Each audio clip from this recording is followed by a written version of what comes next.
Bismillahirrahmanirrahim. Alhamdulillahirabbil alamin. Nahmaduhu wa nasta'inuhu wa nastaghfiruh. Wa na'udzu billahi min shururi anfusina wa min sayyiati a'malina. Man yahdihillahu fala mudhillalah wa man yudlilhu fala hadiyalah. Asyhadu an la ilaha illallah wa asyhadu anna Muhammadan abduhu wa rasuluh. Allahumma salli ala Muhammad wa ala ali Muhammad kama sallaita ala Ibrahim wa ala ali Ibrahim wa barik ala Muhammad wa ala ali Muhammad kama barakta ala Ibrahim wa ala ali Ibrahim fil alamin innaka Hamidum Majid. Rabbi shrah li sadri wa yassir li amri wa hlul 'uqdatam min lisani yafqahu qawli. Amma ba'. Alhamdulillah, kita bersyukur kepada Allah Taala kerana dapat kita kumpul dan juga membincangkan meneruskan kelas pengajian kita berkenaan dengan tata cara penerimaan ilmu dengan pendidikan agama dan Islam, yang mana kita sampai itu pada bahagian yang kedua daripada perangai atau tingkah laku pelaku-pelaku bid'ah itu. Mereka memperolokkan atau memainkan sumber-sumber pendalilan syariah, memperolokkan sumber-sumber pendalilan syariah, yang mana kita kata benda tu diterangkan, pengarang buku kita terangkan bahawa ia dapat dilihat di beberapa sudut. Pertama, mereka percaya Quran, tak percaya sunnah. Sunnah terima, dia tak kata tolak terus. Dia kata tak, bukan, dia tak kata dia bukan Islam. Dia tak kata dia menentang Rasulullah, tapi terima Quran, tak terima sunnah. Okey, kemudian terima sebagai dalil, tolak sebagai dalil. Tiga, menyembunyi ketiga, mereka tidak mengambil berat berkenaan dengan penyimakan sunnah. Nas yang datang mereka tak semak pun. Bahkan berbohong pula atas nama Rasulullah SAW. Yang keempat, mereka menyembunyikan nas. Apa nas datang kena dengan kehendak mereka, tunjukkan. Apa yang tak kena, sorokkan. Kemudian menyelewengkan nas. Menyelewengkan nas, maksudnya nas masuk untuk lain, letak untuk benda lain. Kadang-kadang lafaz, kadang-kadang pengertian, kadang-kadang lafaz tu sendiri dia nak tukar. Itu yang kelima. Yang keenam, itu adalah mereka bersandarkan berhujah, berdalil bukan kerana sandaran, bukan, tapi sokongan je. Mereka berdalil untuk sokongan, bukan untuk sandaran. Maksudnya kalau kita sandar, maksudnya kenapa beramal? Sebab dalil itu datang. Dia tak kenapa buat, apa salahnya? Ada dia cek dalil yang kena dengan perangai dia. Okey, itu yang keenam. Yang ketujuh itu adalah kita kata mereka ni menolak hadis-hadis ahad, mana hadis-hadis yang tak sampai peringkat mutawatir mereka tolak. Alasan kerana ia tidak mutawatir. Itu kita dah bincangkan panjang lebar. Dan yang ke-8 adalah perangai mereka ni mengkritik para sahabat radhiyallahu anhum serta meninggalkan manhaj salafus salih. Okay, ini yang kita sedang bincangkan sekarang. Pasal kerana Islam ini takkan sampai kepada kita melainkan dengan kumpulan tersebut. Kumpulan itu para sahabat, tabi'in dan tabi'in. Dengan sebab itu, bila golongan ni nak hilangkan ilmu-ilmu Islam, mereka tak nak terpaksa kena buang sahabat, tabi'in dan tabi'in. Pasal macam kita berkenaan dahulu, bila Imam Malik rahimahullah nyatakan, dia kata apa-apa yang bukan agama pada zaman para sahabat takkan jadi agama pada zaman kita. Anything that not considered as a religion pada zaman para sahabat tak boleh dianggap agama pada zaman kita. Apa saja. Kadang dia kata contoh macam ni lah, macam pergi ke naik kenderaan ke masjid pakai unta. Itu kan agama. So zaman kita tak jadi agama. Mana apa benda pada zaman mereka bukan agama, takkan jadi agama zaman kita. Takkan boleh bertukar pula. Kerana zaman telah berubah, kita kena balik bersunnah, maka jadi agama. Beramal dengan naik unta tu jadi agama. Tak boleh. Sebab itu kita kena perjelaskan betul-betul kat sini. Jadi bila mereka nak tolak para sahabat tu adalah antara cara bagi merosak atau mempermainkan unsur-unsur pendalilan syariah. Itu sebab kenapa kita baca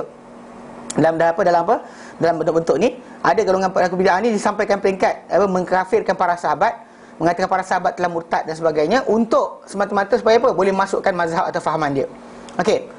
Baik, kita baca kat sini, insya-Allah hari ini sambung muka surat yang ke-63. Okey. Dia sambung. Di antara contoh-contoh kelancangan, lancang maksud dia apalah, berani tanpa bersebab, tanpa bertempat, berani tak bertempat panggil. Okey. Mulut dia mulut cabui, orang kata kan, mulut yang tak ada pakai saman.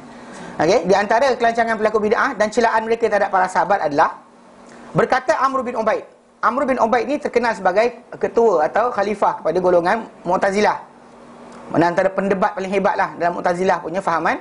Dia ni adalah di antara pendebat paling hebat. Maksud dia orang biasa ambil kata-kata dia lah suka berhujah dan sebagainya. Okey. Dia kata apa? Jika menyaksikan di sisiku, menjadi saksi di sisiku Ali, Talha, Az-Zubair bin Awam, Talha bin Ubaidillah, Zubair bin Awam, Uthman bin Affan terhadap seutas tali kasut. Tali kasut je. Mereka jadi saksi bukan benda besar, benda kecil je. Itu bab tali kasut. Tali kasutnya elok ke tak elok dan sebagainya, dia orang jadi saksi. Saya tidak akan aku menerima membenarkan penyaksian mereka. Aku tak akan percaya penyaksian mereka. Bayangkan macam tu sekali. Mana sahabat Nabi SAW yang kita kata agama kita ambil dari mereka, sebesar-besar perkara kita ambil, sekecil perkara lagi lah dahsyat kita akan ambil. Ini tak, dia tolak sahabat tadi supaya apa? Pasal idea yang dibawa oleh Mu'tazilah, golongan yang tersesat dari ilmu kalam dan sebagainya, tidak ada idea tersebut di sisi para sahabat. Para sahabat tak terlibat dengan apa mereka buat. Dengan sebab itu kita kata, apa mereka nak cuba masukkan dalam Islam tadi, mereka nak kena buang sahabat dulu. Nak kena bukan sahabat semua betul, macam orang Syiah kan. Bukan semua sahabat maksum, sahabat tak maksum. Dia masuk pada bab tu dan dia mula mainkan. Sampai akhirnya orang, betul lah sahabat bukannya Nabi. Kemudian last sekali dia akan tolak-tolak sampai habis. Last sekali keluar Islam tu, semua amalan Islam akan dibuang. Ini cara mereka tolak para sahabat Nabi SAW. Jadi dia burukkan, dia kata macam tu. Bila dia cakap macam tu, maka pengikut-pengikut dia yang taksub akan berkata, sahabat Nabi bukan ni, guru aku kata sahabat Nabi tak sekian. Jadi orang tolak siapa sahaja mereka nak.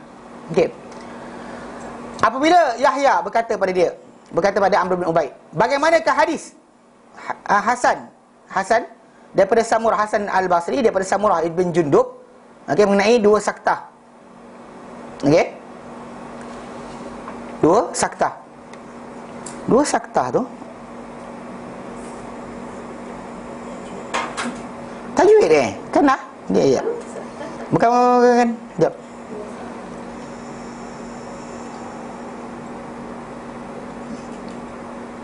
Samurah bin Jundub, Samurah bin Jundub, sahabat Nabi ya. Kejap. Nombor 5.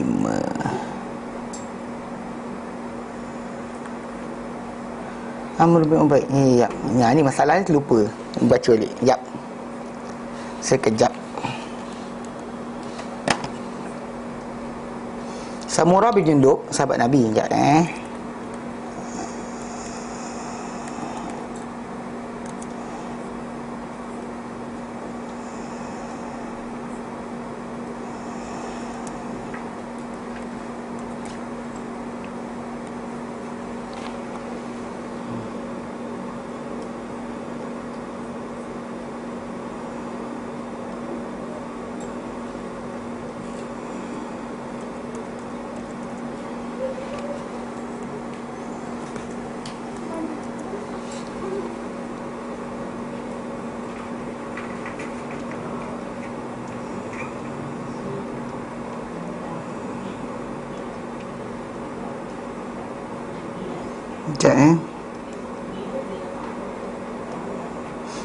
Ya. Okey, jadi Samurah bin Jundub. Nanti sebut sebab talik situ. Samurah bin Jundub tahu. Okey, Hasan Al-Basri. Ya. Amr bin Ubaid.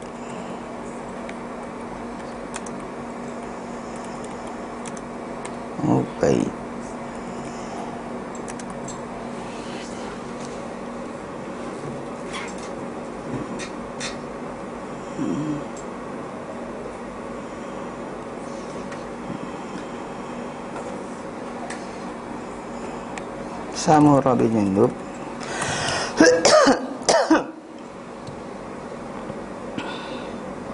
Dia kata je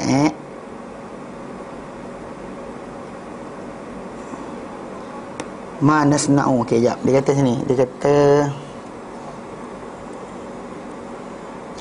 saktatain. Jap.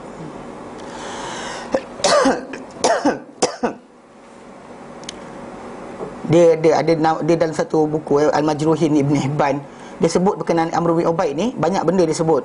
Antara yang disebut tu lah, dia boleh tanya berkenaan dengan apa, cerai orang yang mabuk lah sebagainya. Dia bercakap banyak benda.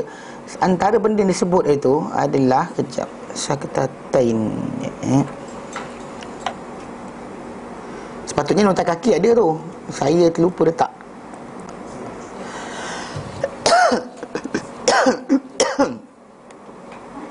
Ya.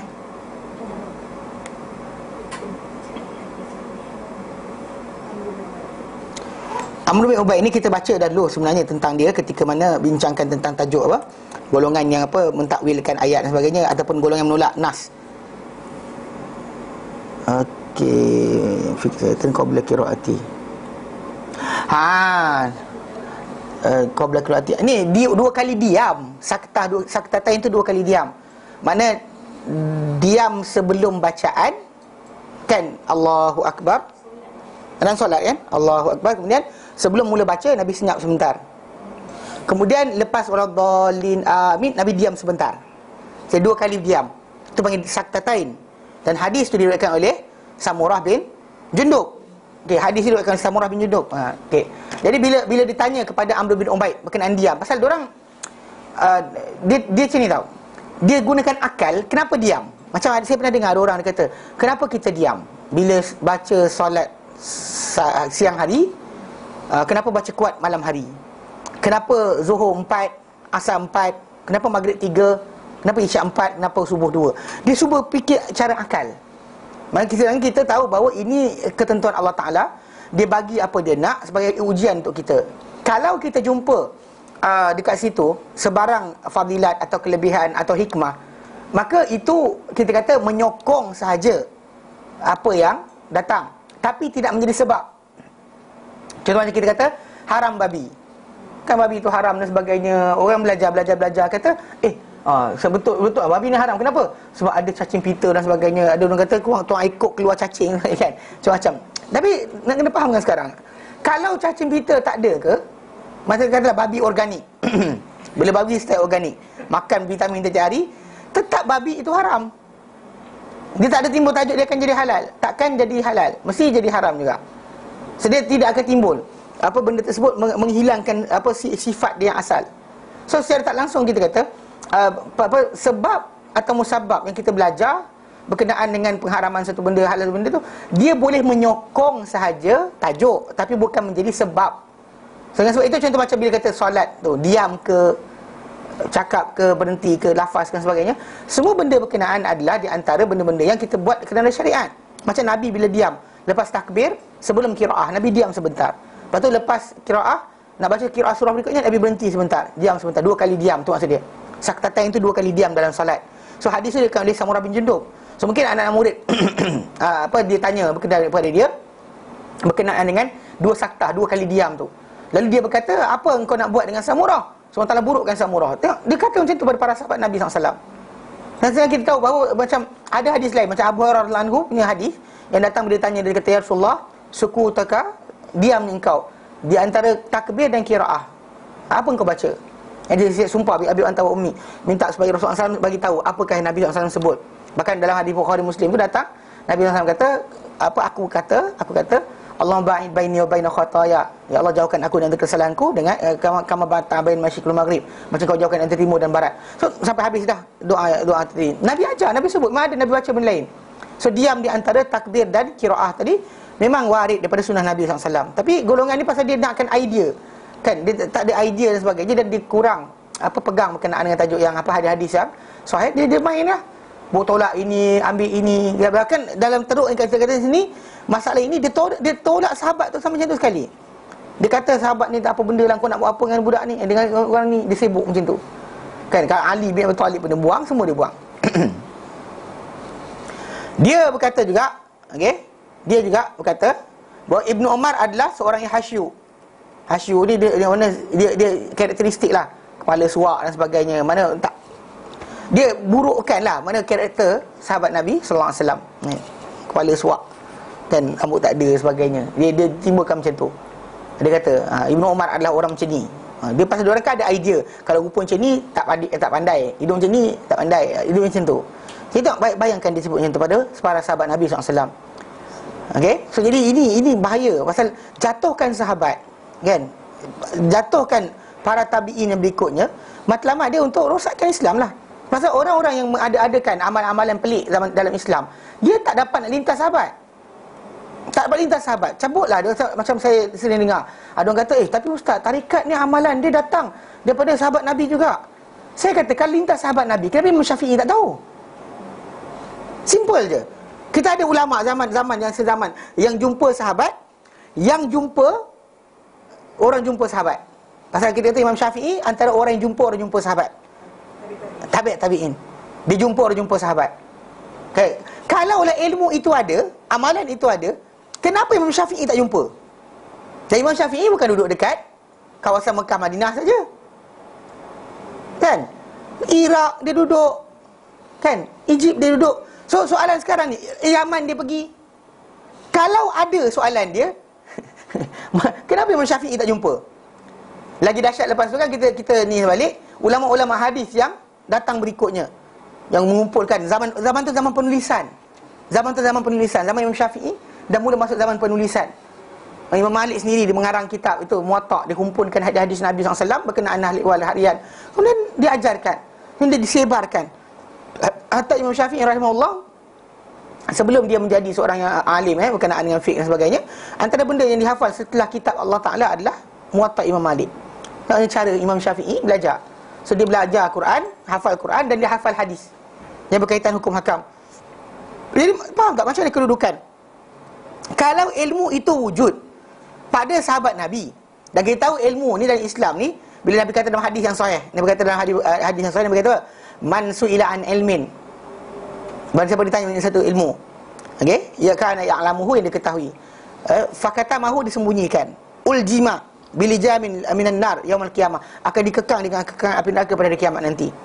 So di mana duduknya amanah ilmu tadi? Islam tu disampaikan bukan untuk simpan. Bukan untuk simpan. Bahkan kena disampaikan, kena disebarkan. Kalau ilmu tu wujud, kena mana hilangnya duduk kat situ? Pasal kalau kita kata sebut tentang fake. Kita ada reference kepada para sahabat Nabi. Kita sebut tentang tafsir, ada reference kepada sahabat Nabi. Bila sebut berkaitan tarekat, sahabat Nabi mana terlibat? 400 hijrah lepas tu. Jauh lagi, tahun 500 hijrah. Tak ada zaman para sahabat tu. Kalau ada, kenapa Imam Syafi'i tak tahu? Itu simple je. Agak pelik lah. Jadi diorang terpaksa langkau para sahabat, langkau para tabi'in, langkau para tabi'in. Tiba-tiba keluar tahun 500 hijrah, tahun 400 hijrah ke atas. Ulama-ulama tafsir macam Imam Tabari, mana pergi ni ilmu tadi? Kenapa tak lintas kat diorang? Lepas tu kenapa orang tak nak beramal apa saja, dia memang terpaksa. Kalau dia kata dia try sumbat juga, dia akan berlanggar dengan para sahabat. Pasal para sahabat Nabi SAW adalah orang yang belajar Islam dengan Rasulullah, bukan setakat teori, praktikal sekali. Dan para sahabat ajarkan Islam kepada tabi'in dengan cara yang sama. So turun-temurun tu kenapa reference kita kepada dalam mazhab. Kita ambil orang zaman kita. Kenapa tak ambil orang zaman kita? Sebab jarak dia dengan Nabi jauh. Kenapa kita ambil para imam yang besar? Yang 4 tu, contohnya yang 4 tu. Sebab mereka dekat dengan zaman Rasulullah SAW. Bahkan mereka jadi ikutan pada zaman tersebut. Bahkan mereka belajar dengan tabi'in yang belajar dengan sahabat. Bahkan apa yang mereka nukilkan sebenarnya kebanyakannya adalah fatwa ataupun pegangan para tabi'in dan para sahabat. Hatta kalau kita tengok masalah fiqhiyah kan, masalah batal wuduk, tak batal wuduk sebenarnya, apatah lagi akidah, lagilah tinggi kat situ. Kalau dia kata amalan tu jadi amalan, contoh macam orang zaman kita kata madat ya Rasulullah kan. Kalau dia kata benda tu amalan, Imam Syafi'i tak reti ke? Para sahabat lain mana pergi? Katakan diorang tak jumpa hadis tadi, tak belajar hadis tadi, dan tak ajak untuk pergi ke kubur untuk guling-guling. Dan lagi best dari itu sebenarnya, kalau kata berdoa pada orang yang soleh, boleh, bagus dan sebagainya. Tak minta malaikat sebelah kiri kanan tu je. Malaikat yang jaga amal kita, pagi naik, petang turun. Petang dan pagi naik, silih berganti. Minta sebelah je, tak usah pergi jauh. Yang dalam kubur matilah, yang ini hidup lagi. Jadi siap-siap hari Allah Ta'ala akan tanya, apa engkau ketika kau tinggalkan hamba aku, apa dia buat? Kalau tidurlah, ya kata Allah, aku datang ni dia tidur. Aku balik pun dia tidur. Contohnya kan. Itu yang kalau dia kata datang, dia kata apa yang dalam hadis Nabi yang galakkan kita supaya kita berzikir pagi dan petang. Supaya nanti bila malaikat tu tinggalkan kita, dia bilang tanya, apa kau tinggalkan hamba aku, dia buat apa? Kau datang balik dia buat apa? Dia kata ya Allah, aku datang dia berzikir, aku balik pun dia berzikir. Itu tajuk dia. So apa, kirimlah sebelah.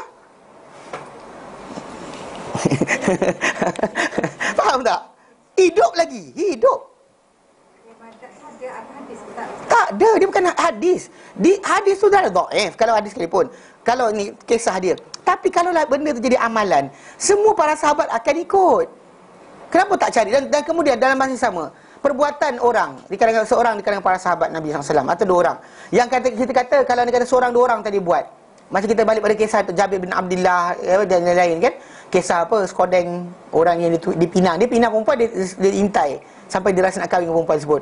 Ataupun kisah berkenaan dengan apa, letak tali, letak bawah bantal, tengok apa, dah subuh ke belum, dia tak benang bawah bantal. Jadi benda berkenaan bukan dikira sebagai amalan syariat. Ijtihad mereka salah, mereka betul, tapi kita tak ikut. Macam Umar bin Khattab anhu, dia kata, kadang dia kata orang tu, orang yang apa, tak ada apa, junub, tak ada air, tosah semayang. Tosah semayang. Tayammum pun tidak, semayang. Ibn Mas'ud pegang macam tu juga.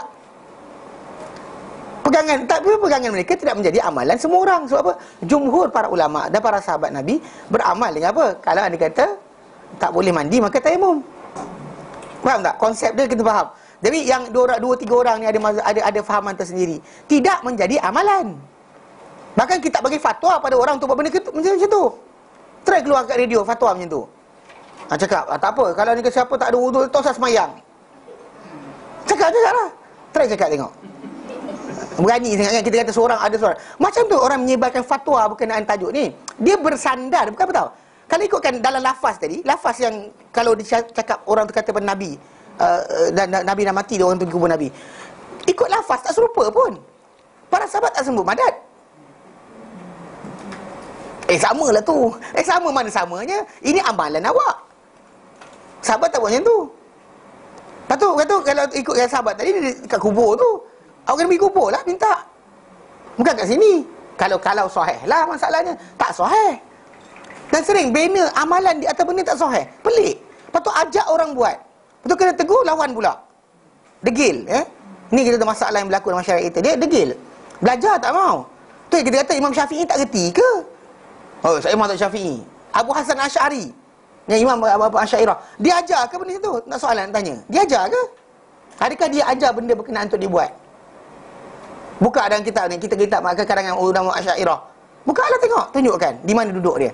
Tak ada pun. So di mana datangnya mereka punya amalan ni? Pasal tu kenapa kita kata macam orang kalau dia extend jauh sikit. Syiah tu dia buang sahabat terus. Untuk masukkan agama baru, buang sahabat terus. Dia kata semua sahabat dah kafir, dah murtad selepas Rasulullah wafat, kecuali beberapa orang je. Sebutlah Ali, Hasan Hussein, Fatimah. Apa kemudian dia sebut Talha bin Ubaidillah, apa dia sebut ni lah, apa dia sebut Miqdad bin Aswad. Disebut nama-nama orang-orang yang dikatakan tak murtad. Yasir, Ammar bin Yasir, disebut nama-nama. Jadi pendapat mereka ni pasal tajuk tu lah, dia nak buang yang lain. Pasal dengan yang lain tadi terjadinya agama. Tapi nak masukkan agama baru, kena buang sahabat lah. Buang sahabat, buang tabi'in yang belajar dengan sahabat. Dia tak belajar dengan sahabat. Buang sahabat, tabi'in, buang terus. So lepas tu dia mazhab baru lah. Itu cara mereka. Okey. Membelik keaiban pelaku-pelaku bid'ah dalam bab ini adalah perkara yang panjang pernyataannya. Panjang sangat. Terlampau panjang sangat. Kalau kita baca berkenaan perangai mereka, apa mereka cakap tentang benda ni, amat panjang. Okey. Dan yang paling melampau di kalangan mereka di dalamnya adalah golongan Rafidhah. Golongan Rafidhah itu Syiah, Syiah Rafidhah. Yang mana kita kata mereka ni memang paling ekstrim dalam bab ni. Ibnu Taimiyah berkata, kemudian Rafidhah atau kebanyakan mereka, Rafidhah ni kebanyakan ataupun kebanyakan mereka. Kalau kita kata tak pun ke semua, 90% ataupun 99%. Mungkin 1% je kata tak ikut macam ni. Tapi keseluruhan itulah pegangan dan fahaman mereka. Pegangan, fahaman mereka, itulah pegangan dia. Jatuhkan sahabat Nabi, Umar, Ali tak dapat kuasa. Dia bukan berarti, tapi ketika dia datang jumpa orang, dia akan berikan contoh macam tak adalah, mana ada. Dia perangai macam tu. Perangai kita panggil apa? Berpura-pura. Kononnya tak ada. Tapi sebenarnya itulah pegangan mereka. Tolak sahabat Nabi SAW. Okey. Kerana dia kata kemudian Rafidhah atau kebanyakan mereka, kerana melampau kejahilan mereka dan kesesatan mereka, mereka berkata bahawa mereka, iaitu apa?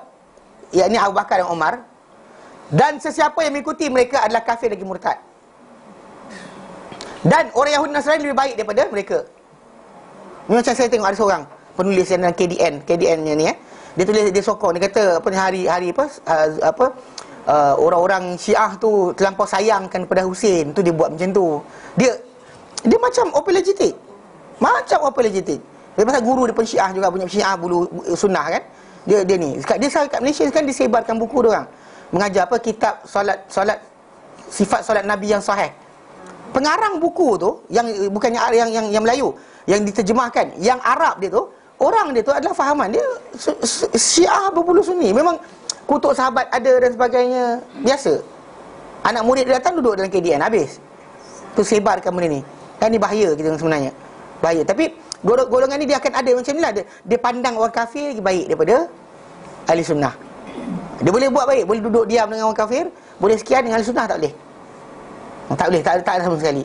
Tapi bahkan siapa ikut Abu Bakar Umar, rosak. Yang tulis tu, yang Melayu dia tu.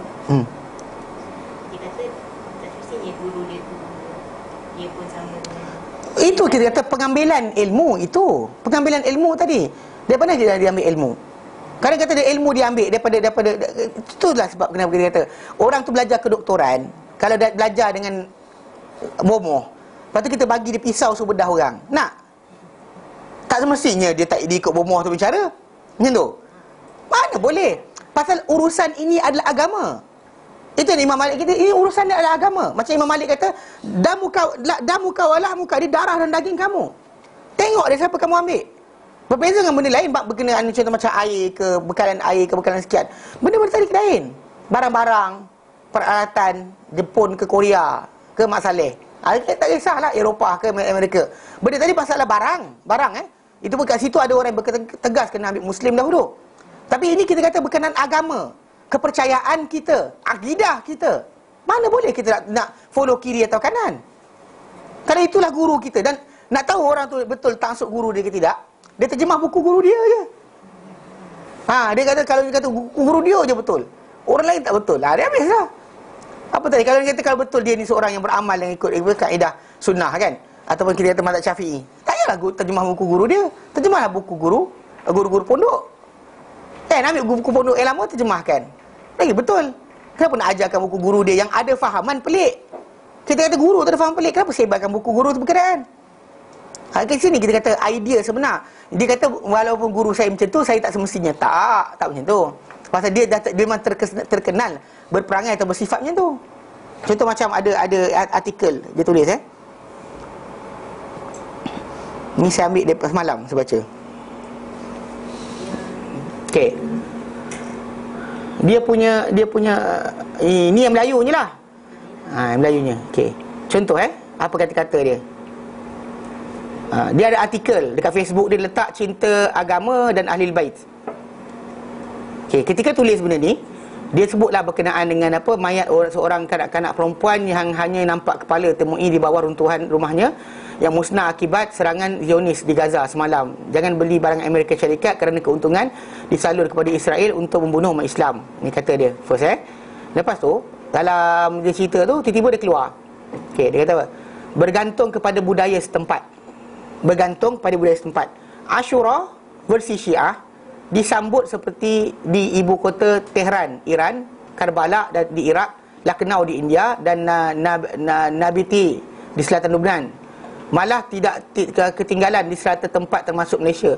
Hari mereka berduka cita 1 Muharram sampailah hari 10 Muharram. Ia berlanjutan sampai 40 hari perkabungan arba'in kata. Ya, semua itu tak ada dalam Quran dan hadis Nabi secara terus terang sebagaimana sambutan mak hijrah. Tetapi peristiwa sejarah kejam terhadap Hussein, ahli keluarga dan juga sahabat-sahabatnya serta tentera Omar bin Sa'ad di Karbala membuka lembaran sejarah kepada umat. Ia tidak harus menjadi milik Syiah semata-mata. Maksudnya dia suruh ajak kita buat perangai sama. Faham tak? Mana ini mazhab? Mana ni ajak orang buat apa? Mau pentangisan sebagainya. Osman kena bunuh, kena buat perayaan juga ke? Omar kena tikam, kenapa tak ada? Hari sambutan Omar kena tikam. Kita buat kesedihan, sedihnya Omar kena tikam. Kan? Kenapa tak buat juga? Ini sahabat Nabi SAW juga. Osman bin Affan menantu Nabi 2 kali. 2 anak Nabi dinikahi. Tapi kenapa Ali je? Kenapa yang ni tidak? Ni perasan dia punya ni. Itu yang dia kata kenapa kita kata dia ni ada kaitan dengan macam guru dia juga. Okey. Dia kata menyambut 10 Muharram dengan mengingati Husain bukan bererti kita semua menjadi Syiah atau Rafidah sesat.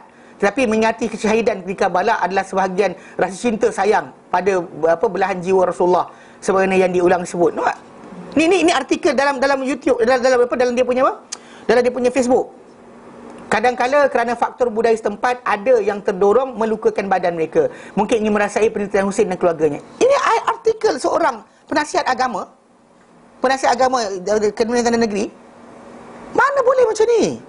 Maka kita sepatutnya menjauhkan orang Islam daripada sebarang perkara yang membawa kepada ini dalam diri dia untuk mengikuti golongan yang bukan ikut sunnah. Ini masalah. Okay, dia kata apa? Contohnya dia kata,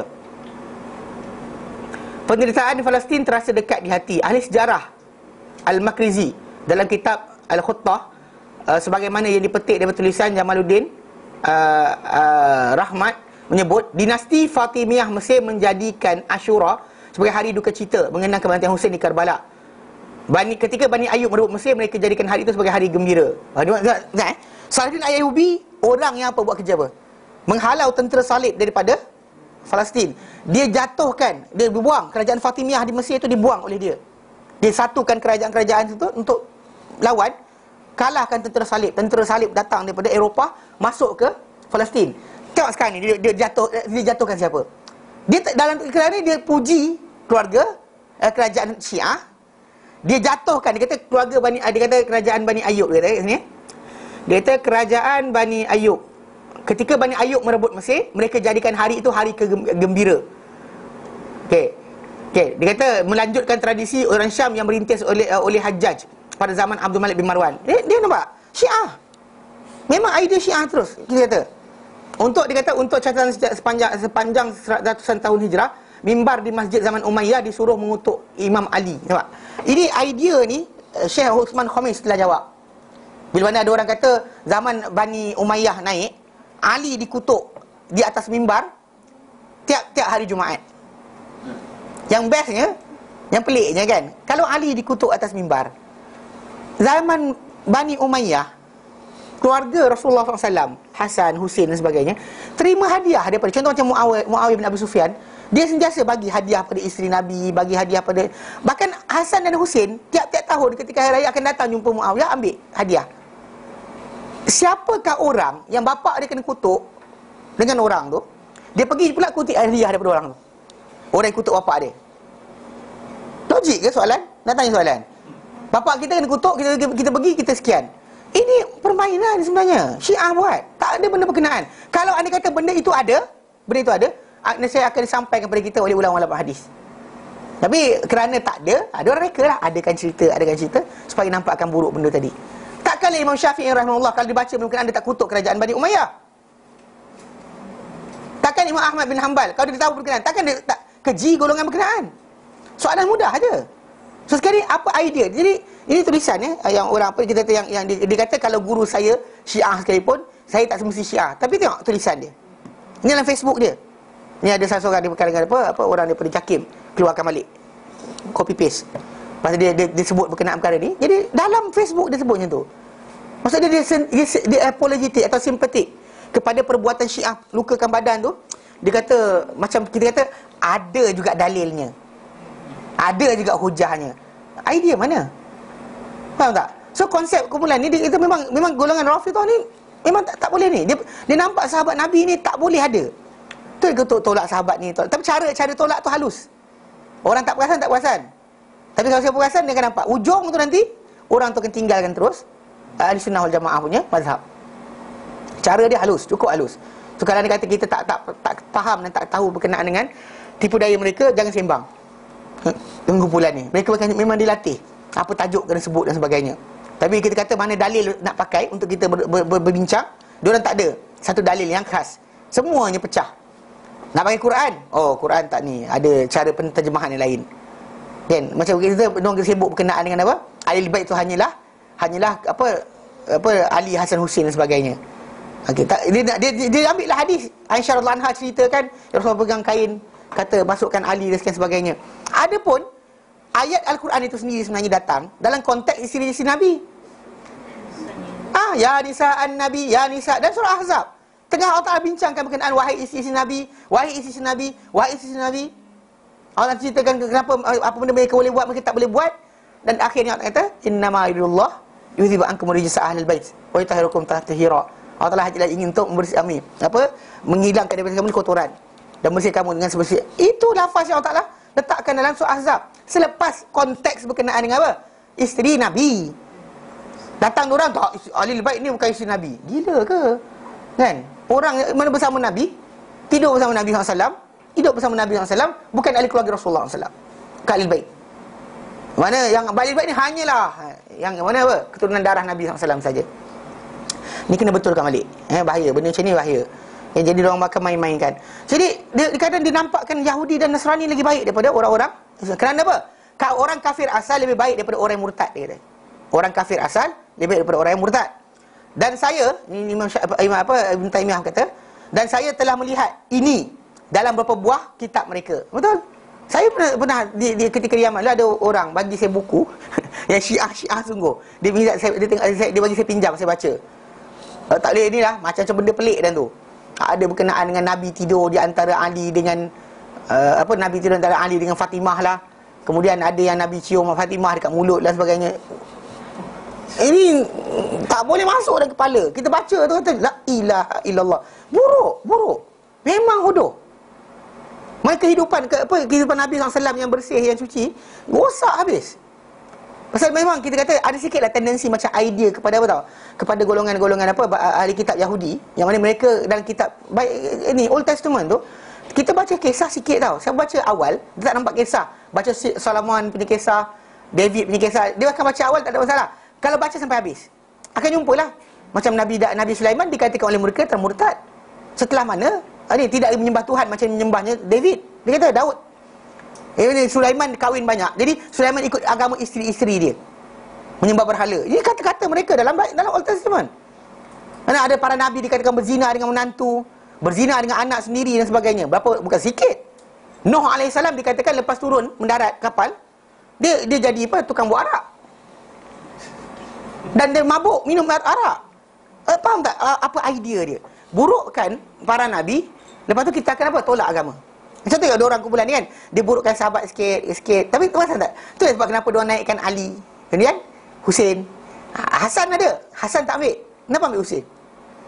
Hasan ada anak juga. Kenapa Husin yang dia ambil? Lepas tu keturunan Husin tu siapa yang pilih? Diorang kata imam itu ada. Soalan sekarang, siapa pilih tu? Ini daripada Allah Ta'ala. Dia orang tanya, ayat mana? Dia baca.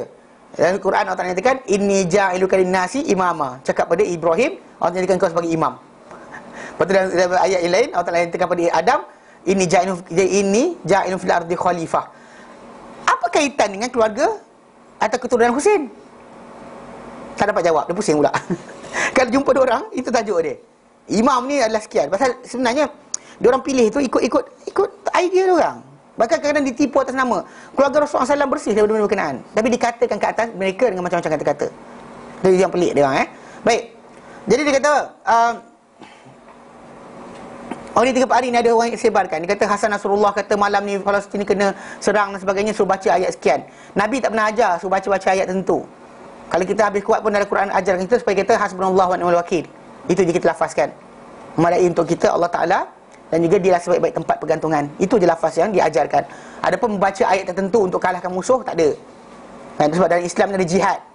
Bukan tengok je auzubillah, datang orang merompak, auzubillah minasyaitanirrajim, bismillahirrahmanirrahim. Mana ada? Kan? Dalam orang kampung kita kan, contoh macam ada orang pecah rumah, pergi baca Al-Quran keliling-keliling kampung. Mana pula? Mengazan ke? Bukan. Pegang kayu, tunggu pusing, jalan. Itu cara dia. Itu yang dikatakan oleh Osman bin Affan. Dia kata apa? Innallaha yaz'u bil Quran ma la yaz'u bil sultan. Mana Allah Ta'ala sekat dengan kekuasaan apa dia tak sekat dengan Quran. Mana musuh datang kan, tak disekat dengan Al-Quran, disekat dengan apa? Dengan kekuasaan, dengan tenaga, dengan effort, dengan aturan, dengan sistem dan sebagainya. Bukan kita buat idea kita, baca ayat sekian orang tunduk, baca ayat sekian anak dengar cakap, baca ayat sekian ni tak. Itu macam mana kita tundukkan orang? First thing first, hati manusia bukan dia berkawan dengan kita. Whenever somebody said that saya ada ayat yang kalau baca ni orang dengar cakap saya. Soalan, Nabi pun tak boleh nak tundukkan orang. Hatta Nabi Allah Ta'ala kata apa? Walau anfaqta ma fil kata Allah Ta'ala kata ma fil ardi jami'an. Kalau kau infakkan apa di muka bumi seluruhnya, ma allafta baina qulubihim, kau tak boleh jinakkan hati mereka. Tapi siapa yang jinakkan hati mereka? Allah yang jinakkan, tundukkan mereka dan sebagainya. Allah. Kalau nak infak harta pun tak boleh. Allah Ta'ala je boleh jinakkan. Datang kita ada ayat tertentu. Semayang malas, kan, kurang-kurang lah. Semayang sunat jarang-jarang. Malam, solat malam lagi tak ada lah. Puasa sunat jarang-jarang. Amal ibadat kurang, tapi ada ayat. Faham tak? Amal tak payah, takwa tak payah. Yang penting ada ayat, rahsia yang kita ada pegang. Perasan tak benda ni buat apa? Orang tu tak rasa pun diri dia jauh dari Allah Ta'ala ke, Allah Ta'ala menyampah kat dia ke, kan, tak ada rasa nak bertaubat ke kalau dia dosa. Pasal dia dah pakai ayat. Saya ada ayat, ya. Betul tak? Perasan tak apa jadi? Ya, dari Allah juga, tapi bukan untuk itu. Pen untuk tulis, bukan untuk tolak kereta. Whenever somebody kan say to you that ayat sekian untuk sekian, kecuali dia Nabi je. Kalau dia Nabi dia boleh cakap. Kalau dia bukan Nabi, macam mana dia boleh tanggungkan ayat Quran? Benda tu bukan tugasan dia. Contoh macam katakanlah, okay, Qul huwallah. Datang ayat yang menceritakan sifat Allah Ta'ala. Al-Ikhlas, kita kata, kalau siapa-siapa nak lulus periksa, baca surah Al-Ikhlas. Baca surah Al-Ikhlas tu sebelum periksa, masuk dewan. Dan lepas masuk dewan, pegang pen, pusingkan pen sambil Qul huwallah.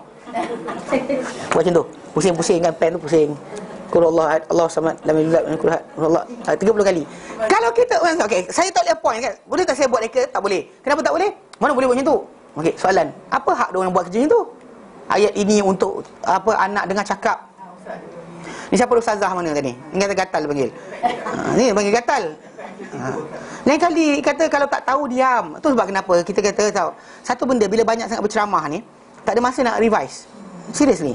Memang banyak tak ada masa nak revise. Mengajar tak ada masa nak revise. Kecuali orang bagi revise untuk kita. Kalau tidak memang bayar.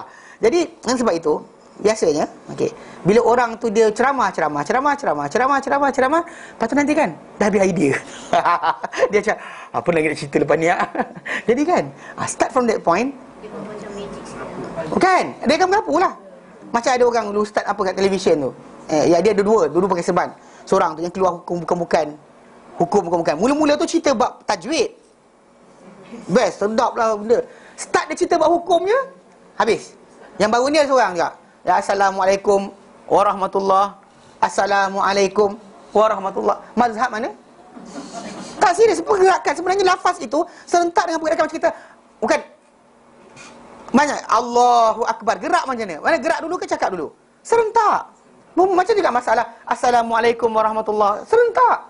Datang dia Assalamualaikum. Kalau tidak nanti batal. Astaghfirullahalazim, la ilaha illallah. Ni nampak tak? Time cerita bab cerita Nabi tak marah Nabi sekian, okey, tak ada. Dia start banyak sikit, dia dah mula tak ada masa nak revise. Jadi ada orang panggil ceramah. Dan sekali idea tak cukup. Anak dengar mengapu, time tu lah. Nak dengar ustaz-ustaz mengapu kan, time tu. Macam tadi, pagi tadi ada orang tanya saya. Orang tanya isteri saya, suruh tanya saya. Okey. Ada orang dia kata doa-doa tentang semanis kurma. Ini semasam cuka. Okey. Doa untuk anak agar cepat cerdik. Surah Al-Anbiya ayat 79. Ayat tadi datang berkenaan fahamna Sulaiman. Faham Sulaiman. Anak kau nama Sulaiman? Tak. Saya nak baca benda tu. Tak, benda tu mengkhabarkan kisah. Faham tak? Dia ada ayat doa, ada ayat perkhabaran. How can kau sumbat kat situ anak kau? Saya faham saya betul. Ni bukan kan? Bukan semacam kumat. Ni semasam cuka. Okey. Okey. Doa agar anak taat pada Allah Ta'ala. Al-Baqarah ayat 108. Rabbana waj'alna muslimain laka wa min dzurriyyatina ummatan muslimatan lak. Doa tu amalkan, tapi essentially menyerah. Bukan yang maksud dia taat pada siapa? Taat pada Allah Ta'ala. Dan benda tadi doa tu boleh kita gunakan lafaz biasa pun. Dia jangan kita associate. Mungkin ini ada meaning yang kena. Zuriat, supaya zuriat keturunan kita menjadi menyerah pada Allah Ta'ala. Okey.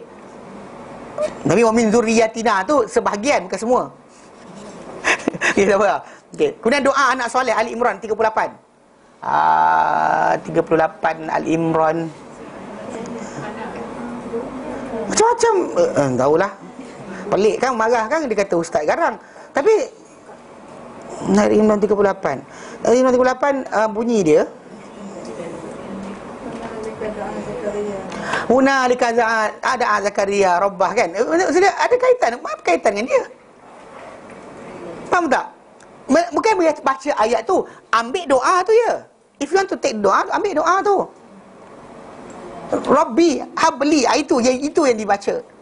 Macam bila kita doa Rabbana atina, dalam ayat Quran yang datang wa minan nasi man yaqulu, wa minhum man yaqulu, Allah tak sebut wa minhum man yaqulu Rabbana. Kita tak baca, dan di kalangan mereka ada yang berkata. Kita kata macam tu. Kita terus ambil apa? Rabbana atina terus.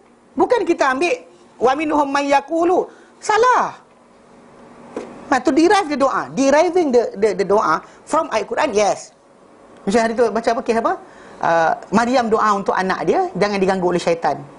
Kan Maryam, ibu Maryam. Kan dia kata, dia kata apa? Inni u'idzuha wa dzurriyyataha minasyaitonir rajim. Lepas tu ada soalan timbul apa? Kalau anak tu lelaki? Anak tu lelaki. So, kita boleh tak? Ya Allah, lindungilah dia. Boleh. Habis dia apa? Lah. Aku perlindungkan dia dan zuriatnya dengan Allah dan syaitan direjam. Tapi macam nak tukar ayat Quran? Itu bukan ayat Quran dah.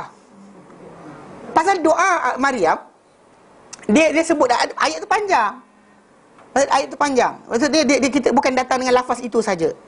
Kalau kita kata contoh macam Rabbana atina fid dunya hasanah, ayat tadi wa minhum may yaqulu, wa minan nasi may yaqulu, wa minhum may yaqulu. Mana maksud dia ayat tu datang dengan full text macam tu. So orang tu datang. Betul, ayat ada lagi. Ayat untuk doa soleh, doa lembut hati. Al-Imran 30-31. Ayat 31 Al-Imran apa? Qul in kuntum tuhibbunallah. Soalan apa kaitan kita? Lembutkan hati orang. Mana boleh? Salah tu. Doa kasih sayang suami. Suami isteri. Surah Al-Furqan ayat 7, ayat 74, Al-Imran ayat 31, ayat tadi juga. Apa ni? Kan? Ayat Dr. Fatimah Zahra, siap tu dia buku ni. Saya tak sebut nama, tu aja sebut. Orang kita banyak macam tu. Ini masalah lah kita kata. Orang kita desperate. Okey. Kita nakkan pembualan di sisi Allah. Tapi kita kena ingat juga, doalah ikut cara sunnah. Kemudian bangunlah sepertiga akhir malam. Jarang saya tengok orang ni sarankan orang lain untuk bangun sepertiga akhir malam, waktu makbul doa. Dia sibuk berkenaan dengan ayat-ayat. Maksud dia orang yang nak doa tadi tak perlu tukar attitude. Tak perlu tukar attitude. Just read this, and Allah Ta'ala akan bagi dia benda tu. Mana boleh? Sebab kita attitude kita bila doa kita nak sesuatu benda, Allah Ta'ala beri kesusahan, anak degil, tak dengar cakap, suami sekian dan sebagainya. Itu untuk kadang-kadang untuk suruh kita balik pada Allah Ta'ala. Cara Allah Ta'ala nak tarik kita. Sebab bila manusia kena musibah dan sebagainya, dia jangan nampak benda itu sebagai benda buruk. Dia kena nampak juga benda itu daripada side yang lain. Allah Ta'ala nak dia datang semula, revise balik keadaan kamu, apa je kamu buat. Tapi tak nak dia ajar macam ni. Maksud dia, awak tak payah tukar perangai awak dengan Allah Ta'ala, tak payah ada hubungan pun tak apa. Yang penting baca ayat ni. Faham tak? Siapa jadi? Hubungan kita dengan Allah Ta'ala putus. Kan? Bila kadang-kadang nak berdoa, doa je lah. Ya Allah, aku susah, tolonglah aku. Cukup dah. Bila ayat apa ustaz cakap hari tu, ada ayat tu dia kan? Tapi argument dia orang ada argument Allah pemurah, penyayang. Pemurah tu mana macam orang kafir pun dapat walaupun dia. Betul. So walaupun orang Islam tu dia tak mengikuti keseluruhannya, tapi itu kuasa Allah nak bagi dia. Itu macam mana? Tapi kenapa tak letakkan syarat? How could you put satu syarat? Baca ayat ni boleh dapat. Siapa letakkan syarat tadi? Nabi, Allah, Nabi, para sahabat belajar dengan Nabi, Imam Syafi'i belajar dengan para tabi'in. Mana ada? Fadilah apa? Bahkan banyak, paling antara hadis palsu paling mula-mula dibuat ada berkenaan fadilat Al-Quran. The first dibuat hadis palsu, dikumpulkan dengan banyaknya. Untuk apa? Pasal dia yang buat hadis palsu, dia kata apa? Aku nampak orang ramai sibuk dengan fiqah, sibuk dengan hadis, aku nampak mereka tinggalkan Al-Quran, maka aku pun buat hadis palsu supaya mereka balik pada Quran. Macam mana? Ayat apa? Ayat apa? Itu sebab saya kata, how can you put ayat ni ada tugas sekian? Siapa nak bagi? Ayat sekian, kerja sekian. Siapa punya kerja? TV. Bukan saya jaga televisyen. Saya ajar orang macam ni kan. Mungkin akak kenal orang kenal orang, sampaikanlah. Tu je. Pasal faham satu benda je. Tak boleh kita gunakan tugasan satu benda, tugaskan benda lain daripada tugasan dia. Contoh macam ni pemadam. Ya, pemadam. Datang kita, ni bukan pemadam saja. Ia juga adalah faham tak? Tak boleh kan? Korek telinga ke kan? Oh, ini bukan kerja dia. Kerja dia apa yang dijadikan. Maksudnya bila Allah Ta'ala, kalau orang tu Nabi, kita angkat tangan. Sebab Nabi kata ayatul kursi, apa fadilat dia, Surah Baqarah, apa fadilat dia. Bila al-mu'awizatain, al-falaq dengan an-nas, untuk melindungi daripada sihir. Bahkan membersihkan sihir. Dua ayat berkenaan. Nabi kena sihir dibaca kepada Nabi SAW oleh Jibril alaihissalam. Malaikat bacakan balik kepada Nabi SAW bila Nabi kena sihir. So, kita angkat tangan. Itu apa? Wahyu. Kenapa ada power? Sebab wahyu. Kenapa dia ada guna sekian? Wahyu. Yang lain ni datang mana? Yang lain ni soalan datang mana? Ini dia kata benda macam ni kita ada masalah pasal macam orang Syiah dia suka macam tu. Buat benda sekian. Bahkan saya tengok ada dulu orang kata baca ayat tentu buka Quran. Bila kita ada masalah buka je Quran. Saya tengok ada Syiah punya mullah ni, dia punya ketua apa hujatul apa ayatullah benda tak. Dia kerja duduk depan masjid. Orang bagi sedekah ni lah, dia datang, orang tu baca masalah sekian-sekian. So dia ambil kayu, cucuk dekat Quran, straight buka. Okey, masalah kau adalah ayat sekian. Lepas tu dia orang datang ke kedua, cucuk pula, buka lagi. Serius, ada video tu ada. Orang yang berubat pun ada. Berubat macam tu juga. Berubat macam itu Syiah punya kerja. Islam bukan macam tu. Anda ada benda lain cara dia. Cara anda pertama sekali rujuk diri anda, apa benda dosa aku buat? Allah Ta'ala sayang aku ke tidak? Balik pada benda tu. Kalau tak sayang kita, sakit kita pun bagus. Kalau tak menyampah kita, kalau menyampah kita, sihat pun tak guna. Dapatlah pergi jumpa orang Siam kan, tolak semua, sembuh. Tak ada dah muntah darah, tak ada dah sekian. Tapi Allah Ta'ala menyampah kita, apa guna? Apa guna kita sihat tapi dibenci oleh Allah Subhanahu Wa Ta'ala? Okey, sekian. Ni. Tiap hari pula. Tak, saya tak pelik kalau dia kata sekali-sekala jadi, pelik tak ada salah. Manusia mana dalam kisah para anbiya, para wali dan sebagainya, benda-benda yang pelik-pelik ni jadi sekali-sekala. Bukan tiap-tiap hari. Tiap hari petik jari jadi. Gila. Nabi pun tak boleh buat macam tu. Nabi boleh banyakkan makanan sedikit, tapi Nabi tak buat tiap hari. Pernah kebuluran berlaku di Madinah. Betul tak? Air, Nabi boleh banyakkan air sedikit. Nabi celup tangan dalam bekas air, keluar air membuat-buat. Orang tadah 300 orang. Ratusan orang datang tadah, bekas balik penuh. Soalan, tiap hari ke Nabi buat? Tapi yang scan tiap hari ni kasyaf tiap hari. Macam mana boleh tiap-tiap hari? Soalan kan tanya kenapa tiap hari? Pasal para anbiya tak macam tu. Mujizat para anbiya, karamat para awliya tidak macam pistol simpan poket. Nak pakai-pakai kan? Nak pakai je mana? Nak pakai je mana? Bukan. Dia datang bila Allah Ta'ala bagi saja. Izinkan maka dia jadi. Allah Ta'ala tak izinkan tak boleh. Kita sebut dalam surah Ar-Ra'd 38-39 kan. Bila Allah Ta'ala katakan walaqad arsalna rusulan min qablik. Sesungguhnya hai Muhammad kami telah utuskan utusan-utusan yang ramai sebelum kau. Wa ja'alna lahum azwajan wa dhurriyyah. Semua rasul-rasul tadi kami berikan azwaj, pasangan hidup, wa dhurriyyah dan juga anak pinak. Kami bagi rasul-rasul tadi, dia macam kau juga. Dia kahwin, demam, sakit dan sebagainya, ada anak isteri macam kau juga. Betul tak kata wa ma kana rasulin, dan tak boleh seorang rasul, tak boleh untuk seorang rasul ayat tiabi ayatin, untuk datang ke sebarang bukti, sebarang tanda, sebarang mukjizat, illa biiznillah, kecuali dengan izin Allah. Likulli ajalin kitab, untuk setiap tempoh ada tulisan dia. Kenapa? Sebab Nabi sebenarnya dalam ayat tersebut nak kalau boleh berlakunya mukjizat tadi. Tiap kali orang minta apa, hai Muhammad engkau utusan Tuhan, ya, apa bukti? Hai Muhammad engkau utusan Tuhan, ya, apa bukti? Kalau boleh Nabi nak macam tu, tapi Allah Ta'ala tegur Nabi dengan beritahu macam tu. Dia kata semua Nabi sebelum kau manusia juga macam kau, bukan malaikat. Mereka kahwin, ada anak pinak, ada nafsu. Bila ada nafsu, ada makan, ada sekian, ada sakit perut dan sebagainya, semua ada. Tapi tak boleh untuk seorang rasul datang sebarang bukti kecuali dengan izin Allah. Allah tak izinkan boleh jadi. Yang ini tiap-tiap hari dengan kehendak dia. Kalau ikut dalam belajar hakikat lah kan, kehendak siapa? Kehendak kita ke kehendak dia? Kehendak kita ke yang macam kehendak Allah Ta'ala? Kalau kita kata kadang-kadang jadi tu, Allah Ta'ala izinkan jadilah. Kalau tidak macam kita jumpanya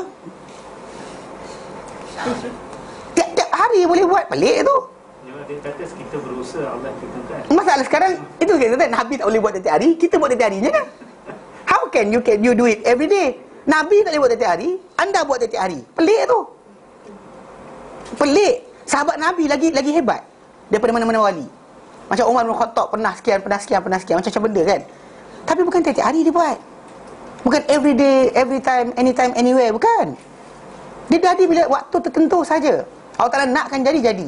Tapi bila kita tengok orang yang buat tiap hari scan ni, tiap hari dia nampak apa dalam hati manusia. Gila ke? Kan nampak benda tiap hari tak boleh. Ada hari Nabi SAW cakap kepada para sahabat, Nabi tak ada masalah. Ada hari Nabi diam kan. Ada hari bercakap, dia diam. Contoh macam para sahabat Nabi, macam apa kisah macam Umar kan. Dia pernah nampak apa berlaku dekat tu, perang di sepadan Jordan tu kan. Perang tak, dia nampak dia ketika tengah khutbah hari Jumaat. So dia cakap kat sini, tentera kat sana dengar. Tapi hari tu je time dia mati nak kena bunuh, tak nampak pula. Dengan dia ditikam, tak lama orang takut, nak tikam ni. Ke mana ada? Tak ada. Mana maksud dia datang pergi benda-benda bukan kehendak mereka. Kalau macam tu kita kata, saya pun pernah doa Allah Ta'ala bagi. Betul? Semua orang ada terdetik Allah Ta'ala bagi, tergerak hati. Ada pernah dapat tak? Sama je kita. Jangan cari kehebatan. So ini ada yang cari kehebatan macam pelik ni, petik jadi. Mana boleh? Ni macam dia edarkan ayat-ayat tadi. Maksudnya petik jadilah tu. Baca ni, jadi ni. Baca ni, siapa appoint? Who appoint that ayat untuk sekian? Allah Ta'ala? Nabi? Ke siapa? Ustazah? Ini masalah lah. Pasal tak ada hak untuk kita di situ. Hak kita adalah apa? Berdoa, berharap, meminta. Dan bahkan kita ajar supaya redha dengan the outcome of doa kita. Kita tak diajar bahawa mesti dapat. Nabi ajar kita, doa seorang manusia mukmin tu, dia adalah salah satu di antara 3 perkara. Sama ada Allah Ta'ala berikan apa dia minta, atau Allah Ta'ala tanggung hari akhirat untuk apa? Menjadi syafaat di hari akhirat nanti, atau Allah Ta'ala jadikan tolak bala yang akan menimpa dia setara dengan doa tersebut. Dia patut miskin, datang qadar untuk dia miskin, tapi dia doa, ya Allah kayakanlah aku. So dia tahan, tak kaya tak miskin, half. Tapi yang terbaik antara 3 tadi adalah apa? Simpanan akhirat. Allah tak berikan kita berbarang tadi kat dunia, tapi dia kata hari ni aku ampunkan semua dosa engkau. Mana lagi besar? Dan kenapa orang kata mesti dapat anak degil Allah kan, matilah aku dan sebagainya. Perasan tak?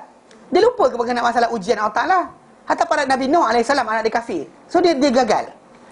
Memang pening kepala. Siapa tak pening kepala? Anak bukan setakat ni kafir terus. Tapi apa masalah dia? Adakah dia menjadikan dia putus dengan Allah Ta'ala? Tak. Dia tahu itu ujian Allah Ta'ala. Pasal ini bukan ini, faham tak? Belajar saya pelik bila orang bercerita ayat-ayat ni ikut gaya. Dia orang kata ma'rifatullah lah. Direct dengan Allah Ta'ala, straightnya. Tak ada perantara-perantara ni. Tapi dia ajar orang supaya apa? Putus dengan Allah Ta'ala. So kita belajar, redha. Tangan mana redha? Kalau every time kita ada ayat for everything, semua ada ayat, semua ada kunci-kunci, di mana duduknya redha kita? Di mana duduknya kita ni hamba? Kan kita nak jadi kapten, kita nak jadi tuan. Auzubillah minasyaitanir rajim. Allah Ta'ala pun, nak apa? Yang buruk sikit lah kita kata, gaya yang tak elok cakap. Tapi seriously, you are actually macam commanding Allah Ta'ala to for everything. Asking Him, yes. Commanding Him by using something, no. Kan ini sekian-sekian kena ada upacara sekian jadi sekian. Tak ada. Allah Ta'ala beri apa dia nak, Allah Ta'ala tak beri apa dia nak. Itu hak dia sebagai Tuhan. Tak ada siapa boleh apa datang situ kata, dah baca sekian kenapa tak jadi. Itu ada keluar, baca sekian tak jadi, baca banyak kali lagi, baca banyak kali lagi. Kalau tak jadi juga, salah makhraj dah tu. Mana boleh macam tu? Salah tajwid, salah macam tu pula. Yang penting dalam tajwid ni adalah doa anda, bukan masalah bacaan apa. Faham tak? So konsep dalam Islam ni kita kata rosak. Sebab fahaman-fahaman Syiah sebagainya masuk dengan orang macam ni kan. So dia mengada-adakan. Jadi dia memang kita kata apa, dalam kitab-kitab mereka dia pelik. Kalau siapa baca lah buku-buku diorang, saya tengok buku tu, saya pinjam dah seminggu. Saya kata lepas saya pulang balik pada kawan tu, tak sanggup nak baca. Tak sanggup nak baca. Serius. Banyak benda jatuhkan para ambiya awal lagi. Lepas keramat dia apa? Supaya nak masukkan fahaman mereka. Ni tengok masalah Syiah apa, Yahudi buat macam tu, Syiah buat macam tu juga. Kan jatuhkan para sahabat Nabi SAW yang kita kata mengajarkan syariat. Ali bin Abi Talib bukan 24 jam dengan Nabi. Hasan Husain bukan 24 jam dengan Nabi. Dengan sebab itu kita kata macam para sahabat yang lain. Banyak para sahabat yang bukan 24 jam dengan Nabi SAW. Dengan sebab itu, dia ada kesibukan harian dia, pergi kebun dan sebagainya. Ada macam Omar buat seminggu dengan Rasulullah, seminggu jaga kebun. Dia buat week per week. Dia dengan jiran dia, gili-gili. Jadi tu ada benda yang dia dengar. Macam semalam kita belajar tafsir, kayak Ibn Mas'ud radhiyallahu anhu, bila dia berkeluarkan fatwa berkenaan dengan orang yang, wanita yang dia akad nikah, kemudian suami dia mati, tak dan lagi buat hubungan apa-apa dengan dia. So Ibn Mas'ud kata, ini pendapat aku, kalau betul dari Allah Ta'ala, kalau salah itu kesalahan aku. Kan Rasulullah SAW, Allah dan Rasulnya bersih daripada tajuk ni. Bila dia cakap yang tu, lalu dia katalah wanita tersebut ke atas, dia dapat mahar penuh tak kurang pun, kena ke atas dia iddah 4 bulan 10 hari walaupun tak disentuh oleh suami dia. Kemudian dia dapat warisan harta. Ni kata-kata dia. Dia kata ini pendapat aku. Kemudian salah seorang sahabat yang ada kat situ bangun, dia kata apa? Dia kata, Maiqal bin Sinan, dia kata apa? Aku dengar Rasulullah SAW sabda macam tu. Happynya dia bila dengar apa? Nabi sabda sebiji macam mana dia cakap. Fatwa dia keluarkan. Tapi dia tak pernah dengar Nabi cakap sendiri. Tapi salah seorang lelaki yang ada kat situ kata apa? Aku dengar Rasulullah SAW sabda macam tu. Maiqal bin Sinan kata, aku dengar Rasulullah SAW bersabda macam tu. Faham tak? Jadi apa kita faham? Ada minggu dia tak ada dengan Nabi cerita benda berkenaan, orang lain dengar. So macam tu juga kita nak Islam keseluruhan, dia tak boleh ambil sahabat tertentu saja. Pasal anda takkan sempurna. Bab solat malam Nabi SAW, orang nak tahu, tanya pada contoh macam kisah hadis Sahih Muslim. Bila Sa'ad bin Hisham bin Amir, kan nak belajar, dia mulakan dia nak pergi perang, jual harta, jual senjata, jual harta, beli senjata, beli kenderaan, nak jihad sampai mati. Cerai bini siap-siap. So bila datang Madinah, orang Madinah sekat dia, jangan buat. Dan orang kata dahulu ada orang nak buat macam kau. 6 orang jumpa Nabi halang. Nabi kata, alaisalakum fiyya uswah, tidak adakah untuk kamu pada diriku sebarang tauladan. Nabi halang mereka daripada buat benda tersebut. So diorang rujuk isteri diorang semula. Dan Sa'ad bin Hisham bin Amir pun macam tu juga, rujuk isteri dia semula. Buat cerai dah. Okay, lepas tu dia pun cari Ibnu Abbas, nak tanya tentang solat ibadat Nabi. Ibadat Nabi macam mana? Pasal dia nak beramal ni. Jadi bila tanya Ibnu Abbas tentang solat Nabi, Ibnu Abbas kata apa? Tanya Aisyah. Nampak tak macam para sahabat? Ada benda dia tak tahu, dia tolong tanya Aisyah. Dia tanya Aisyah, jumpa Aisyah, tanya tentang solat malam Nabi macam mana. Dan Imam Muslim letakkan hadis dalam kitab solat malam, Salatul Lail. So dia itu. Macam bila Aisyah radhiyallahu anha ditanya berkenaan masalah sapu pada khuf, dia kata apa? Tanya pada Ali. Faham tak? Dia salah pada Ali sebab dia kata Ali banyak musafir dengan Rasulullah SAW. So konsep dia kali ikutkan Aisyah ada musafir juga. Tapi ada musafir yang dia tak hadir, ada musafir yang dia hadir. Tapi dia kata Ali sering. Itu dia kata tanya pada Ali. So faham tak macam agihan? Mana para sahabat? Jadi kalau contoh macam Syiah, dia nakkan Ali bin Abi Talib saja, Miqdad bin Aswad saja, Hasan Husain saja, takkan cukup agama dia. Orang-orang tu takkan cukup nak beramal dengan agama. So apa yang mereka nampak tadi, bukan semua sekali mereka ada separuh macam Anas bin Malik, bukan semua benda nampak dia sampaikan. Kemudian ada separuh pula macam Ali bin Abi, macam itulah dia ada pertama hadir dengan Rasulullah SAW, macam Ali bin Abi Talib ketika pernah Rasulullah hantar dia untuk pergi ke Yaman mengajar Islam bersama dengan Muaz bin Jabal, Sa'id bin Waqqas dan lain-lain kan. So Nabi hantar dia ke sana. Tempoh dia tak ada bersama Nabi tadi, banyak benda, berapa banyak benda yang jadi. So dia pun tak tahu juga. So bila orang tu nakkan Islam, dia tak boleh tengok sahabat seorang, dia nak tengok semua sahabat Nabi SAW, all the sahabat, not one or two. Maksud saya, kalau ni kata orang tu buang sahabat Nabi, dia nak sahabat yang A ni je, yang lain tak nak. Agama dia tak ada. Tak ada agama lah. Agama dia tak disempurnakan melainkan dengan apa? Keseluruhan apa yang Nabi SAW tunjukkan. Bahkan kalau kita kata ayat Al-Quran yang disalin oleh para sahabat, Nabi lantik 42 orang penyandang wahyu. Kalau kita nak ambil seorang saja punya, pasti tak cukup. Kalau ambil 3 orang saja daripada 42 tadi, pasti tak cukup. Pasti tak cukup. Mana nak kena ambil daripada semua orang tadi, baru kita dapat keseluruhan Al-Quran berkenaan. Faham? Jelas? Okey. Dia kata apa? Yep. Tawasul dengan Nabi SAW. Imam Ahmad bin Hanbal, dia kata Imam Nabi ni berkat hidup dan mati. Kita diajarkan hadis datang, selawat ke atas Nabi sudah. Kan semua doa tergantung sehingga selawat ke atasku. Tak ada. Semua doa tergantung sehingga ditawasulkan denganku. So mana satu sunnah? Selawat. Dan apa salah pergi datangkan dengan benda lain? Nabi kata semua doa tergantung sehingga selawat ke atasku. Hadis Hasan. Hadis ni hadis yang Hasan. Maksudnya dia boleh dipakai untuk hujah. So jadi bila Nabi kata macam tu, so maksud dia yang Nabi tu sarankan apa? Berkenaan diri baginda. Selawat. Datang orang ni kata tak, tawasul. Dia lagi pandai dari Nabi ke? Nak kena tanya, he's better than the prophet about knowledge how doa tadi akan diterima. Nabi dah berikan guideline.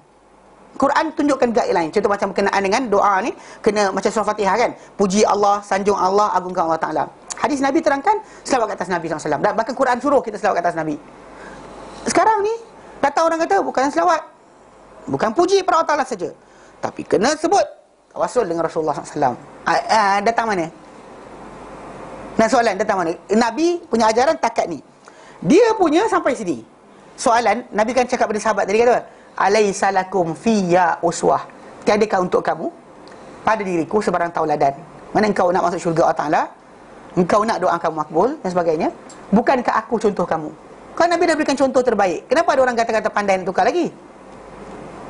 Tapi tak salah kot. La ilaha illallah. Sudah Nabi nak letak mana? Once orang tu sebut, kali tu dengan sahabat, dengan Nabi, dan Abu Bakar masuk sekali tak? Tak. Okey.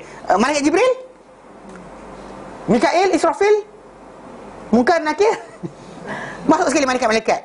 Dan masalah kat sini, once kita buka pintu tadi, orang-orang yang kata tawasul dengan Nabi, sebenarnya bukan Nabi dia nak. Dia kan nak Nabi. Yang dia nak masukkan guru-guru dia.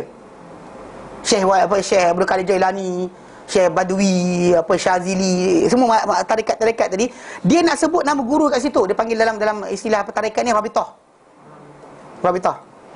Kan, ikatan mana dengan guru dia, dengan guru dia. Dia nak macam tu sebenarnya. Tapi oleh kerana orang bantai bab guru-guru ni salah, dan boleh kata keseluruhan tak terima, diorang tolak apa? Datang Nabi. Tengok apa kumpulan nak cakap apa. Dia main test power je. Sebenarnya tak buat kerja tiap hari pun. Boleh tak contoh macam dia buat benda berpelik ni, dia akan sebut nama-nama guru dia orang. Mana-kadang kata orang tarikat Naqsyabandi lah cara dia. Dia akan sentiasa macam tu. Contoh macam ada satu yang saya tunjukkan dulu. Ada orang ikut benda ni. 9 10 kot. Okey, Naqsyabandi PDF. Ni saya download daripada website dia. Muraqabah. Mana muraqabah? dia ada ni. Ni French. Sekejap.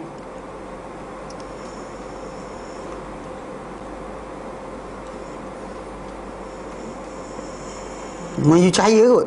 Tengok bahasa Melayunya kalau ada. Yalah. Naqsyabandi tu daripada Cyprus tu. Dekat Malaysia banyak Naqsyabandi. Semua nak semua jadi wali kutub. Masalah dia, semua jadi wali. Tak ada kerja lain. Okey. Ni dia kata jadi muraqabah, untuk melakukan muraqabah ni mematikan segala sesuatu jangan ada cahaya. Itu untuk melepaskan kamu segala sesuatu. Pilih apa? Mana cahaya. Okey. Mana duduk dalam tempat gelap dia kata.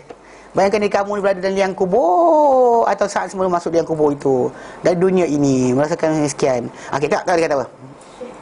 Ni nak tengok apa lafaz dia. Jika pada saat itu kamu menggarahkan hati jantung kamu kepada paling dekat kita, itu pada syekh kita, tak, dan yang paling dekat dengan Nabi. Dan syekh kita pada saat itu apa? Dan syekh kita, dan itu adalah syekh kita, dan itu adalah syekh kita. Dan pada saat itu kita harus ingat bahawa ayat Quran menyebut Sayyidina Musa. Sekian, sekejap. Ada gambar, ada rajah sikit bawah ni. Dia kata aku melihat bla sepotong api bla nya. Mana dia? Sepatumu. Okey, sekejap. Di lafaz madat tu dia orang buat, tapi pada syekh. Sekejap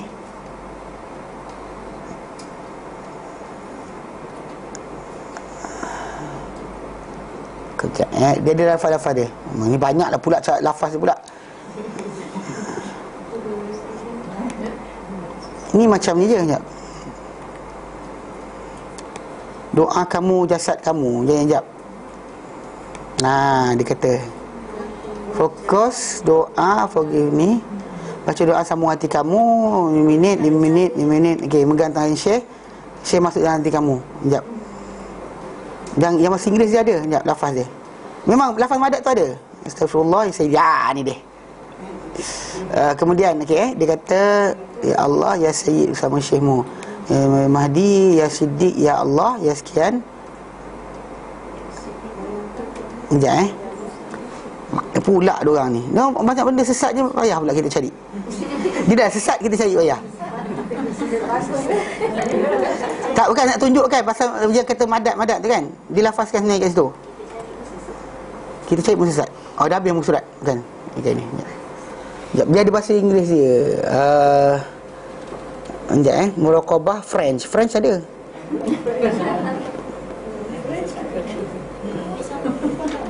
Lain. Bukan. Sama lebih kurang lah. Cuma lafaz mungkin lain lah. Ada lidah.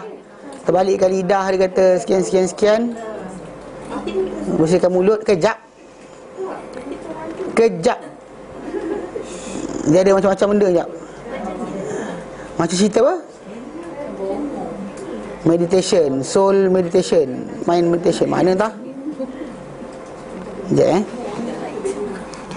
Dia kata meditation sufi muraqabah Nasyabandi ni kot. Ni. Alah ni bahasa Perancis. Tapi ada kot dia punya lafaznya. Kalau ada lafaz ada se.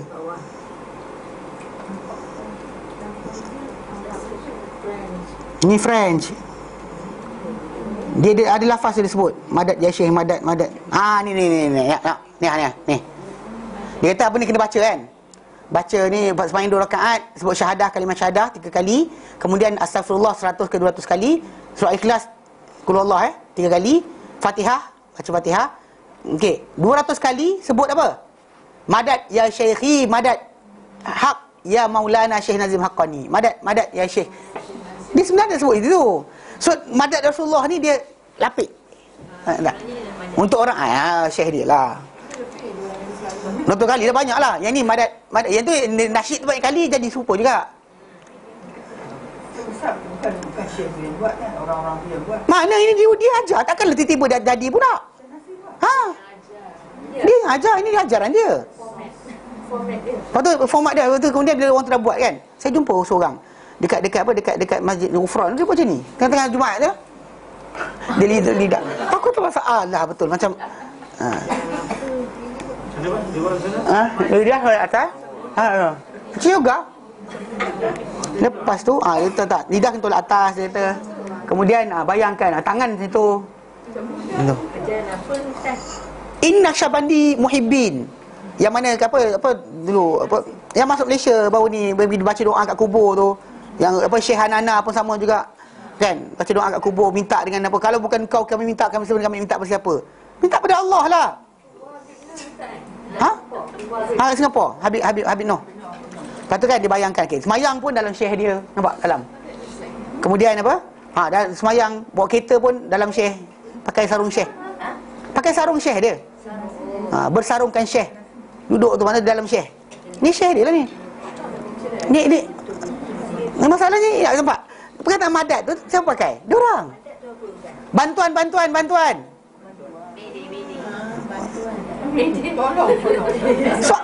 Soalan sekarang itu saya kata, mana ada orang boleh pandai daripada Nabi SAW yang mengajar kita doa.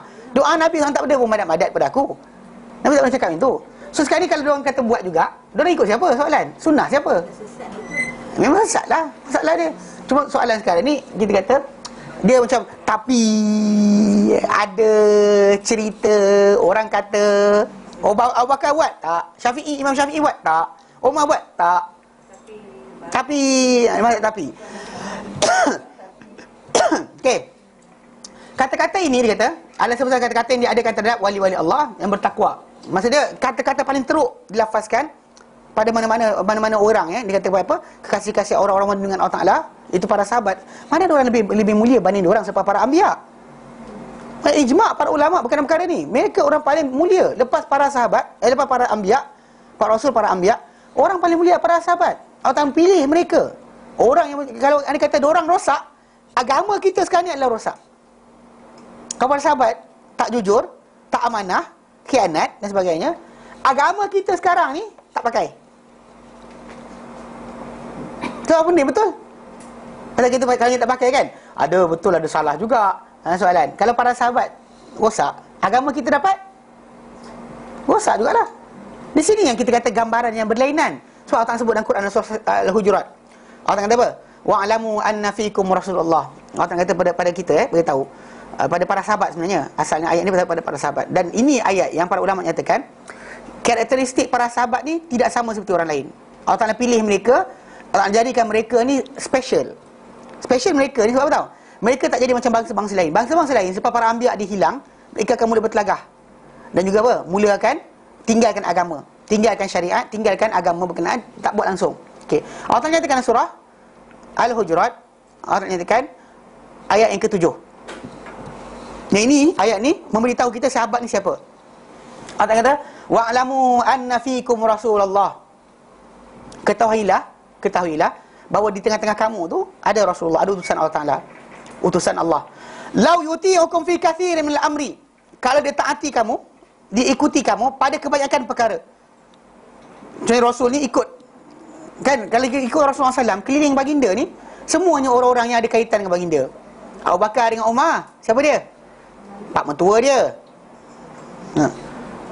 Ali, Osman, menantu dia. Zubair bin Awam, biras dia. Sebut je Abdurrahman bin Auf, biras dia. Dia semua dia akan, nama tu akan keluar. Orang ni dia, orang ni dia, orang ni dia, semua sekali. Kita, kalau dia kata kita lah pegang jawatan DO lah, DO ke kan, JKKKKK ke kan, KKKKK kan, satu kawasan. Menantu kita datang, bah tak ada projek apa. Kita kata apa? Nanti abah tengok kan. Satu kena datang nak apa? Kita punya apa? Kita punya biras. Datang pula. Kata pula biras kata, bang, tak ada benda lain ke? Sekian ke? Susah sikit ni. Okey, nanti abang tengok kan. Datang pula apa? Pak mentua kita. Pak mentua tu. Pak mentua datang. Nak tak ada benda ke? Apa akan jadi? Rosak lah kan? So agama, kalau kita ikutkan, kalau nak kena ikut orang ni, Nabi Allah kata, la'anitum, kalau Nabi kena ikut kamu pada benda tadi, pasti kamu akan sukar. Pasal agama tadi bukan ikut acuan Allah Ta'ala, tapi ikut acuan kehendak orang-orang yang keliling. Tapi macam mana penyelesaian dia? Every human ada desire. Semua manusia ada kehendak. Macam mana Allah Ta'ala nak selesaikan masalah ni kepada kita? Dia dua je, sama ada agama patuh kepada bangsa berkenaan dan ikut apa acuan baru, ataupun Allah Ta'ala bengkokkan kaum tu punya hati supaya patuh dengan agama. Maka Allah Ta'ala pun sebut kat sini. Allah Ta'ala apa? Lau yuti'ukum fi kathirin min al-amri la'anitum. Kalau dia taati Rasul ni, taati kamu pada banyak perkara, kamu akan sukar. Apa Allah Ta'ala buat? Walakinnallaha habbaba ilaikumul iman. Tapi Allah lah yang mencintakan kepada diri kamu iman. Wa zayyanahu fi qulubikum, dan dihiasi iman dalam hati kamu. Mana para sahabat naturally dalam hati mereka ni dihiasi dengan iman. Dan juga apa? Wa karraha ilaikumul kufra wal fusuq wal isyan. Allah bencikan kepada kamu kekufuran, kefasikan, kemaksiatan. Ulaika humur rasyidun. Mereka itulah orang-orang yang diberikan petunjuk. Okey. Kita tengok dari ayat ni, itu sebab para sahabat Nabi ni pelik. Tak nak pelik biasa pun tak ada pasal tau. Kita kata pelik-pelik macam mana? Okey. Pernah tak kita dengar negara kena jajah dengan satu bangsa, orang yang dijajah tadi sayang orang yang jajah dia? Macam kita Jepun masuk, adakah ni macam, oh sukanya Jepun kan, seronoknya Jepun. Sayang Inggeris ke? Ada juga orang Mak Saleh, orang kita sayang Inggeris ada juga kan. Yang sesat, yang bangang juga ada. Okey. Dia suka penjajah. Tak ikutkan logiknya, oh suka ke? Tak ada. Kita akan menjadi nyampah dengan orang jajah kita. Para sahabat Nabi masuk Mesir dengan senjata. Orang Mesir masuk Islam, pertahankan, pergi ke Bukhara, pergi ke Armenia, Turkistan, Armenia, Azerbaijan dan sebagainya. Orang-orang tu masuk Islam. Dan banyak kita kata yang contoh macam Imam Bukhari, Muslim, Turmuzi, Nasai, Ibn Majah, Abu Daud, semua mereka ni adalah orang daripada kawasan berkenaan, Turmuz dan sebagainya. Yang mereka ni punya atuk nenek dahulu ditatangi oleh para sahabat dengan pedang. Tapi pelik tak nampak? Dia orang masuk Islam dan apa? Pembantu Islam paling kuat. Macam Imam Qurtubi, Cordoba, Tabari, semua sekali pada kawasan Spanyol, Spain. Dia orang masuk Islam, keluarga keturunan dia masuk Islam dan apa? Menyampaikan Islam dan sebagainya. Rasakan tak apa jadi? So, dia orang jadi orang paling kuat mempertahankan Islam, bantu Islam. Sebab tu para sahabat Nabi SAW ni, kalau ni kata ada orang try jatuhkan dia, dia ada masalah. Pada orang ni adalah orang paling mulia setelah para anbiya. Yang dia kata apa? Yang bertakwa dan hizb Allah, mana kumpulan Allah yang berjaya dan tentera Allah Ta'ala yang menang. Mana itu kata-kata paling teruk dikatakan kepada sesiapa yang terlibat itu. Okey. Baik, jelas. Okay, baik, berhenti sini. Kita sambung kemudian. InsyaAllah depan ni Sahih Muslim. Wallahu a'lam. Wa sallallahu ala sayyidina Muhammad wa sallam alhamdulillah alamin. Subhanaka anta astaghfiruka wa atubu ilaik. Assalamualaikum warahmatullahi wabarakatuh.